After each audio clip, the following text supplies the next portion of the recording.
Dili basa. Aminawas ako. Okay. Sa San Juan, Kapitulo 7, Versikulo 3, ang Amahan, Diyos. Wala na. Ay, Diyos ha, Diyos. Sunod, San Juan 1:18, ang anak, Diyos. Wala witness Santo. Diyos. Ulang O yan, mabuta diha. So, o yun na sa amahan, o yun na po sa anak. Ang problema na po niya, Espiritu Santo. Buhat, Kapitulo 5, Versikulo 1 at 5, ang Espiritu Santo, Diyos. So, karon, conclusion, tulog ka Diyos, dili. Ngano man kay ang common denominator, common sense na. Ang common denominator, ang pagka-Diyos. Ang amahan Diyos, ang anak Diyos, ang Espiritu Santo Diyos. Murag mangga ba? Ang panit mangga, ang ulot mangga, liso mangga, pila ka mangga. Ako na. Tingala ko anong migo na ito nga iglesia ng Kristo ni Manalo. Sabi ninyo nga no, nihatag na gani kong sitas, di pa dyan mo to o. Nihatag na kong sitas sa gitudlo, sa gitawag o mga apostol, ang gusto mo ganun mo ang formula. Formula mo ganun gusto nimo. Kanang tudlo ninyo. Bakit ba gusto nimo ipabasa o sa kasitas ang tulo? Dili ka na doktrina ninyo. Di pa lagi.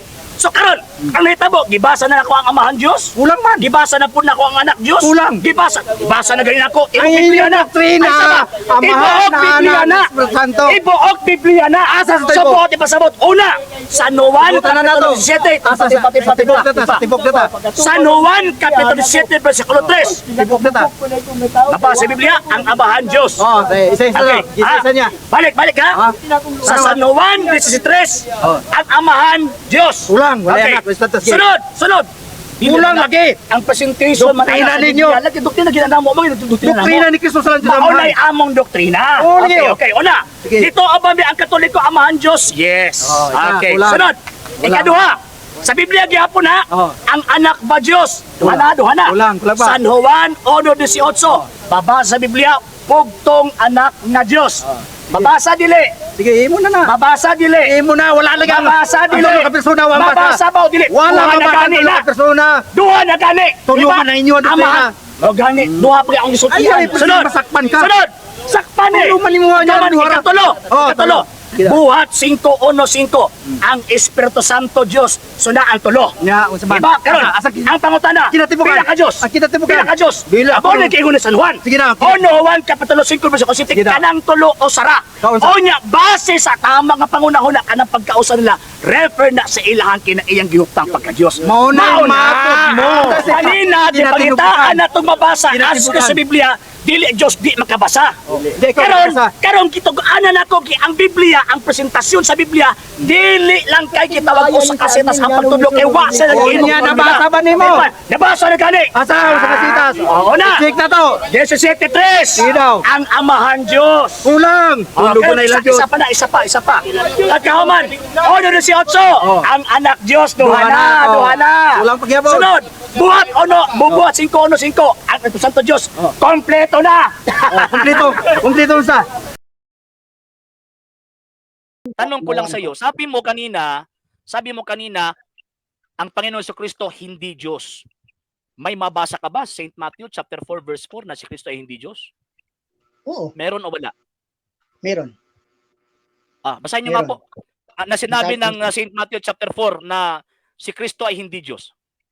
Sige po. Ang sabi ng Ama. Anong talata po yan? Anong talata po yan? Mateo Huwag po kayo 4:4. magsisinungaling. Alam po natin kung sino yung ama ng sinungaling. Oh, Sige Mateo po. 4:4. Ang Okay. sabi ng Ama. 4:4. Sinabi po rito babasahin ko po. Sinabi po rito yung sinabi po ninyo na hindi Diyos ang Panginoon ng Kristo ha. Sige po, Okay. babasahin natin. 4:4. Okay. Chapter 4 verse 4. Ito po yung sinabi. Okay. Chapter 4 verse 4. Pero sumagot si Jesus, sinasabi sa kasulatan, hindi lang ang pagkain nabubuhay ang tao kundi sa bawat salita ng Diyos. Tanong, may narinig ka ba na si Kristo hindi Diyos? Di ba sinabi ng Ama ang tao? May narinig ka ba o wala? Pero sinabi ng Ama tao. Tika muna. Tika muna. St. Matthew chapter 4 verse 4, sabi mo kanina may nabasa. May mabasa dyan na si Kristo hindi Diyos. So, may narinig ka po ba? Nang binasa ko po ang St. Matthew chapter 4 verse 4, may narinig ka po ba na hindi Diyos ang Panginoon sa Kristo? Tutol ka ba sa sinabi ng Ama? May narinig ka po ba o wala? Sagot Hindi, na, sagutin niyo po ako. May narinig po ba kayo na sinabi ng Panginoon si Kristo hindi sa Diyos?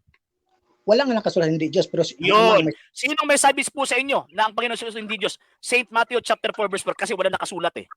Maniniwala ka ba sa sinabi ng Ama? Tinatanong po kita. Sino pong may sabi po sa inyo ng Panginoong Jesucristo hindi Diyos? Kasi yung kinukot po ninyong St. Matthew chapter 4 verse 4 na sinasabi niyo kanina na may mabasa, wala namang nabasa eh. Sinong may sabi sa inyo na si Kristo hindi Diyos? St. Matthew chapter 4 verse 4. Hindi ka ba naniniwala sa sinabi ng Ama?